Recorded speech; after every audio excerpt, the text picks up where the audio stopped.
హాయిని మరిచిపోదు మనసు. ఒదిగి ఉండి నీ వాకిటిలో బదులు కోరి నే నిలుచున్నా. దారి తెలియని చీకటిలో వెలుగు చూసి కాదంటానా.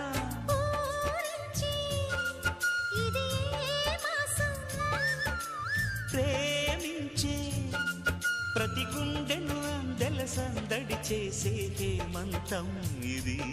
మన సొంతం అయినది. కిలకిల నవ్వే కోయిల కోసం వచ్చింది మధుమాసం.